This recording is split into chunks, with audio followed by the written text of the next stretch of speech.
Captains of Industry, brought to you by Airtel. It started off with the stock market falling in Nigeria. Then came the so-called Friday massacre, where there was a mass purge of banking executives. Investigations carried out show that there were major infractions in the financial services sector in Nigeria, things such as market rigging, washing of sales, dumping shares, and then the hiring of a new regulator to clean up the mess. She came in with a sense of urgency, commitment, determination, always reiterating that the time has come to create a world-class market in Nigeria. This is not a Hollywood thriller. This is the life and times of Arunma Oteh, the Director General of the Securities and Exchange Commission in Nigeria. She's our Captain of Industry tonight. Arunma, thank you very much for your time. Let's start off with your name, Arunma. It sounds very sexy. Some people think it's a lovely fragrance because they say aroma. Others from the northern part of the area that I come from think it's fine body. But I'm told it actually means precious jewel. Yeah. But I was named after my father's sister. Yeah. And this woman was an amazing woman. So I think the reason I was named after her was so I could be like her. And so growing up with this heavy burden of the precious jewel on your conscience, did you always have a sense of destiny? My sisters and I and my brother always had a sense that we had to make sure that we preserved the integrity of where we were coming from, but that we also did contribute wherever we were to society. Is that a sense of destiny? Maybe. I remember growing up thinking that I will be an inventor. And all of what I'm doing is so far from being an inventor. But effectively you are. You're reinventing a system that has suffered a public relations crisis, that has suffered from governance issues, and it's your task to really restore confidence in the market. Did you anticipate how difficult it would be? I anticipated other difficulties than the difficulties I've faced. But having been away for 22 years from Nigeria, what I was concerned about was coming home and being able to adapt to the society that I come from. But that's been extremely easy. It's been fascinating to see how Nigeria has evolved, just like the world has evolved over the last 22 years. I was less prepared for some of what I saw in terms of people not understanding the importance of transforming the Nigerian capital market so that our country can take its place in the Committee of Nations. But most importantly, such that our country can continue to even work better for the ordinary citizens of Nigeria. I mean, obviously you've been quite frank and open about the extent of the abuses that existed prior to your coming in, and you're trying to rectify that. From your assessment, is the worst over? I think the worst was actually already over before I returned to Nigeria. The reason being that the best place to be in as a regulator is when people have seen the consequences of some of the wrongdoing. So we had a market that had been rising for a few years, but certainly wasn't based on what I would consider a solid foundation. We had ourselves as a regulator not being as assertive as we should be. And everyone, individuals, companies, the government as a whole, saw the consequence of all of those types of behaviors. So my sense is that when I was then asked to come in and lead the Securities and Exchange Commission, that people were already prepared in some way for the change that was going to come. They didn't know what it was going to be. They didn't know how quick it was going to be, but they were prepared for those issues that they had seen that cost them loss to be resolved. I mean, you've used the word change at least 3 times in the conversation so far, and obviously you're referring to changing a culture of maladministration. But some people, when they look at the situation on the stock markets and the banking system and all the governance issues that have come to the fore, they say that it's actually a paradigm shift that's needed completely in Nigeria because of this perceived sense that corruption is entrenched in every single aspect of day-to-day life. Do you think that's a fair criticism of the society? Absolutely not. I think it's probably coming from people who haven't taken the time to understand Nigeria or understand any society. Because in any society, you will have people who will do things that are wrong, particularly if it is profitable. What may be where there is a paradigm shift is showing in a very visible manner that there is a consequence for wrongdoing. Showing in our case, as the Securities and Exchange Commission, that we will not tolerate anything that is proper. And not just saying it, but taking actions that enable people to see that we're serious about what it is. Right.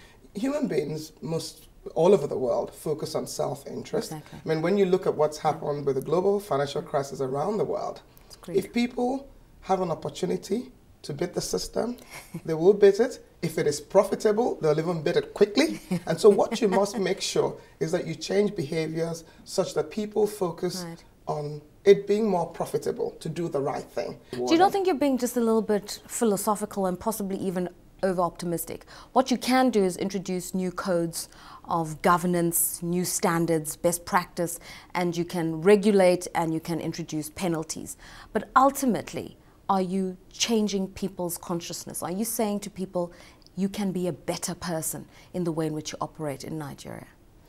There are several ways to address the role that I play or the role that my agency plays.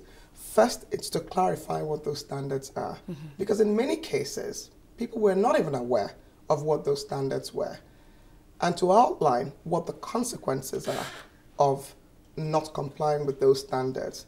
And to communicate both verbally and in terms of our actions that if you do not comply with those standards, you have no business being in this business because of the importance to the economy of Nigeria, because of the importance to the people of Nigeria. So that is absolutely essential. Right. But there's also, I would suggest, the role that we play, which is to build capacity, to ensure that people are prepared for the kinds of things that Nigeria is going to see going forward.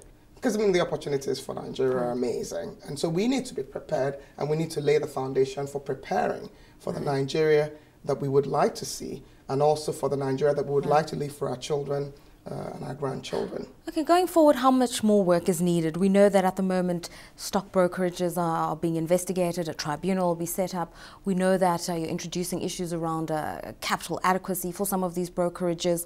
We know that a new board is being appointed for the stock exchange. You're now talking about demutualization. How much more legwork is required? There is a lot to do. My personal view is that we're just beginning, and the way that I will describe it is first we have an equity stock market that's today valued about $65 billion. Yet Nigeria has the largest population in Africa. South Africa's equity stock market is valued at about $1 billion. So while the population of South Africa, correct me if I'm right, is about 45 million people. So when you look at the size of this economy in terms of the number of people, when you look at the entrepreneurial zeal of Nigeria, or how hardworking Nigerians are, the opportunity to build businesses, the opportunity to address some of the challenges that we face, whether in infrastructure or in other areas, are enormous. The opportunity to take advantage of one of the wealths of this country, which is its people and the population, is enormous. We're just starting. We're just starting. So my perspective is that this is the beginning.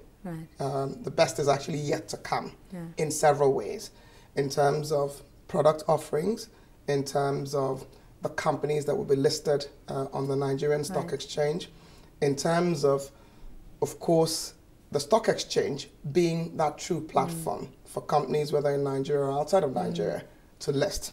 And so demutualization is clearly something that we need to focus on. When you look around the world as to what's happened with demutualization, most exchanges, most economies have taken off as a result of efforts to demutualize. Have you experienced a lot of resistance to the work you're doing? I know the president backs you. I know the CBN governor backs you unequivocally. But what about the broader investment community? I'm not seeing the resistance in the sense that my sense is that when you talk about issues related to money and finances, it affects each and every person in a very personal way. And so in addition to getting great support from the leadership of this country, from the central bank governor who's been amazing, from the Minister of Finance who's my boss, I think the people of Nigeria know that this is important. They know the benefits of building a world-class capital market. And so I run into people who say to me, oh, are you related to the DG of the Securities and Exchange Commission? And I'm like, yes, yes. Oh, don't tell me you're the DG of the Securities and Exchange Commission. I'm like, oh, yeah. And they're thankful for the modest contribution that we're making as the Securities and Exchange Commission. Why I'm asking you this question. When the CBN went about sacking some of the leading executives of the rescued banks, there was a sense that it was a witch hunt. There was a sense that it was personal, that how could a former banker, effectively an insider, stab others in the back? That was the perception. And there is a view, maybe not a majority view, that you're sort of on that bandwagon. Do you often feel that, people are resistant because they think that you're taking the moral high ground in a very immoral world?